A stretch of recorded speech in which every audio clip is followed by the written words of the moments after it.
मैं उनको विनम्र अभिवादन करती हूँ। और मानव मुक्ति का और समते का जो है वो सब पूरे भारत को जो है वो दिशा देने का काम जो है वो हमारे भारत रत्न बाबा साहब अम्बेडकर जी ने किया है। और मैं ये बताना चाहती हूँ कि जिस तरह से बाबा साहब ने इस देश को संविधान दिया और संविधान के माध्यम से समता, बंधुता, न्याय, स्वातंत्र दिया जो आज पूरे देश में लागू है। ये देश धर्मनिरपेक्ष है, यहाँ पे सभी को साथ में चलना चाहिए और सबको समान अधिकार देने का काम बाबा साहब के संविधान ने किया है। और बड़े पैमाने पे लड़ाई लड़ने का काम बाबा साहब ने किया कि सबको समान मिलना चाहिए, सबको मानव मुक्ति का अधिकार मिलना चाहिए, सबको मतदान का अधिकार मिलना चाहिए।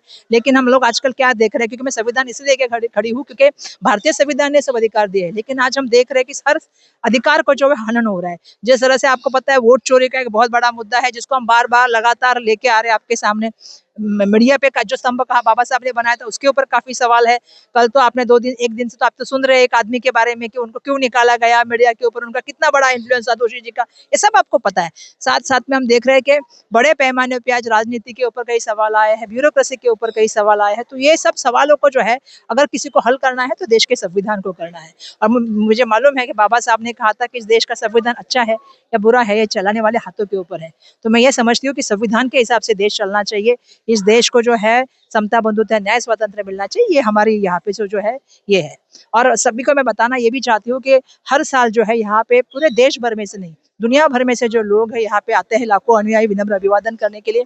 लेकिन इस साल उनको आपको पता है कि इंडिगो एयरलाइंस की वजह से एयरपोर्ट अथॉरिटी की वजह से जो तकलीफ हो रही है उसकी वजह से बहुत सारी तकलीफ सहनी पड़ी, इसलिए बहुत सारे लोग यहाँ पे आ नहीं पाए, उनको जो है क्या कहना है वहाँ पे दर्शन नहीं कर पाए। लेकिन इसका सबसे बड़ा अगर कारण कोई है तो मैं समझती हूँ कि इंडिगो कंपनी की मनमानी के साथ साथ सरकार भी कहीं तो गायब थी और लोगों को जो तकलीफ सहनी पड़ी, ये सबसे बड़ी बात है कि जिस तरह से लोगों को तकलीफ सहनी पड़ी। क्योंकि हम कल गए थे T2 और T1 में, आप लोग भी थे, आपको भी पता है कि लोगों को ना पानी, खाना, ना जाने की कोई व्यवस्थापन है और लोगों से कोई संवाद करने के लिए भी वहां पे मौजूद नहीं है। और सबसे बड़ी बात यह है कि अपनी मनमानी करने के लिए आपने पूरे जनता को यहाँ पे तकलीफ में किया।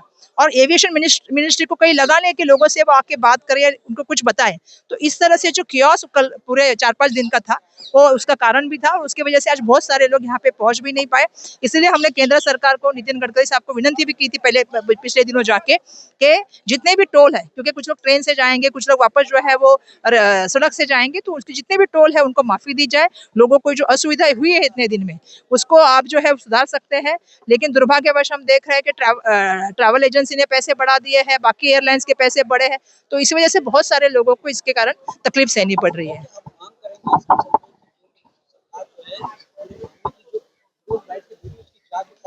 बिल्कुल जांच होनी चाहिए। जिस तरह से अभी तक रिफंड की बात हुई थी, कुछ लोगों ने 50,000 का टिकट लिया था तो 1400-1500 रुपए उनको रिफंड की बात चल रही है। तो लोग का और उसको पता भी नहीं कि क्या रिफंड मिलने वाला है और कितने दिन में मिलने वाला है। तो हम तो कहेंगे इसकी जांच। एक मनमानी करने के लिए आपने पूरी यंत्रणा को ठप कर दिया। मतलब आप सोचिए कितने 550 फ्लाइट कैंसिल होती है तो कितने लोगों का नुकसान हुआ है। हाँ, और उसके वजह से कितनी फैमिली पैनिक हुई है, ये भी आप सोचना पड़ेगा। और लोगों को खाने पीने के पहले पैसे नहीं थे, लोग बेचारे काम पे पहुंचना चाहते हैं, कुछ लोग कॉलेज में पहुंचना चाहते थे, वो पहुंच नहीं पाए। तो आप किसकी जिम्मेदारी है? ये सरकार को उठानी पड़ेगी ना आखिर में जाके। अगर इतना ही उनको ये था, अगर उनको टाइमिंग का कोई इशू था तो आप उनसे बात कर सकते थे। तो इस तरह से निर्णय लेते हो और फिर उसको वापस बैक लेते हो, ऐसा कैसे होता है? कोई भी निर्णय लेने से पहले चर्चा नहीं होती है क्या DGCI की? हाँ आपके हाथ की जी,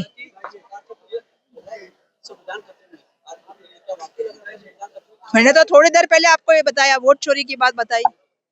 मैंने थोड़ी देर पहले आपको बताया कि जिस तरह से ब्यूरोक्रेसी के बारे में कहा जाता है कि जिसने राजीनामा दिया वो कहाँ है, ये पूछा जाता है। और ब्यूरोक्रेसी के मामले में आप सबको पता है कि जिस तरह से हम देख रहे हैं, अभी तो हमारे महाराष्ट्र में तो खुलेआम पे चर्चा हो रही है कि तूने 50 कोटी लिया, तूने ये किया। इलेक्शन के दिन छापे पड़े जा रहे हैं ऑफिस में, इलेक्शन के अंदर जाके कोई MLA कह रहा है कि भाई मेरे को वोट दो, और अंदर जाके वो फोटो भी निकाल रहा है। और बाकी आदमियों को क्या कहा जाता है, मोबाइल लेके अंदर नहीं जाने का, बराबर है। एक भाई कह रहा है कि भैया पैसे जा रहे हैं, दूसरा भाई कह रहा है हमाम में सब नंगे। ये कौन सा है भाई साहब? ये महाराष्ट्र है, ये देश है। तो देश में सभी, अभी मीडिया पे कितने सवाल है, मुझे बताइए। सर्वोच्च न्यायालय के मुख्य सर न्यायाधीश पे ऊपर एक विटंबना होती है, उनके सपोर्ट में कौन सा आते लोग, कौन सी संगठना बोलती है उनके सपोर्ट में? जिसका जो आदमी ने जो चीज की है उसका निषेध होना चाहिए, उसका इंटरव्यू होता है। और इंटरव्यू कौन लेता है? कौन सा चैनल लेता है? क्यों लेता है? ऐसे लोगों को दिखाना चाहिए, क्योंकि आपकी मानसिकता महाराष्ट्र में मैं देख रही हूँ 400 करोड़ का बजट शिफ्ट कर दिया किसी और डिपार्टमेंट में। हम देख रहे हैं वो सक्षम की केस जो नांदेड़ में हो रही है, ऑनर किलिंग हो रही है महाराष्ट्र में। अभी इसमें इस वक्त पे कौन सा चल रहा है? 21वीं शताब्दी में। और मैं देख रही हूँ कि चैत्य भूमि का जो है काम भी है, हमको भारत रत्न डॉक्टर बाबा साहब अम्बेडकर जी का अंतरराष्ट्रीय स्मारक चाहिए था, अभी तक काम पूरा नहीं हो पाया। मैं उस कमेटी में थी, मैं जाके देख के आई थी फरीदाबाद में। मैं और धनंजय मुंडे साहब हमारे तब साथ में थे, महाविकास आघाड़ी में हमारी कमेटी थी इनकी, हम लोग जाके देख के आए थे। अब कब देखे थे आप सोचो, और अभी तक वो स्टैचू नहीं हो पाया। उसके बारे में बहुत सारी तकरार लोगों के पास प्राप्त हुई है। तो संविधान जो है वो हमेशा चिरायु रहेगा, और उसको हम जो है आगे लेके चलने का काम करेंगे।